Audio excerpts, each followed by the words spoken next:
ஓணம் பண்டிகையை ஒட்டி சென்னையில் வசிக்கும் மலையாள மொழி பேசும் மக்கள் மகாலிங்கபுரம் ஐயப்பன் கோயிலில் சிறப்பு வழிபாடு செய்தனர். ஓணம் பண்டிகை இன்று வழக்கமான உற்சாகத்துடன் கொண்டாடப்படுகிறது. மகாவிஷ்ணு வாமன அவதாரத்தில் தோன்றி கேரள மன்னன் மகாபலி சக்கரவர்த்திக்கு காட்சி கொடுத்து முக்தி வழங்கியதை கொண்டாடுவதே இந்த நாளின் சிறப்பாகும். இதையொட்டி சென்னை மகாபலிபுரத்தில் உள்ள ஐயப்பன் கோவிலில் அதிகாலை முதலே ஏராளமானோர் புத்தாடைகளை அணிந்து ஐயப்பனை வழிபட்டு செல்கிறார்கள். இன்னைக்கு திருவோணம். எல்லா கேரளைட்ஸ்க்கும் எங்களோட ஓணம் ஆசம்சைகள்.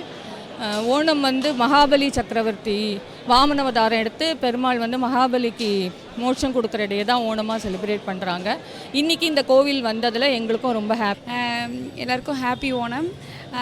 தமிழ்நாட்டில் எல்லாருமே இருக்கனால, கேரளா இருந்து நம்ம தமிழ்நாட்டில் பீப்புள்ஸ் எல்லோரும் இருக்கனால நம்மளும் ஓணம் எல்லாமே செலிப்ரேட் பண்ணுறோம். வருஷம் ஓணம் பண்டிகைக்கு இங்கே நாங்கள் பிரார்த்தனை பண்ணுவோம்.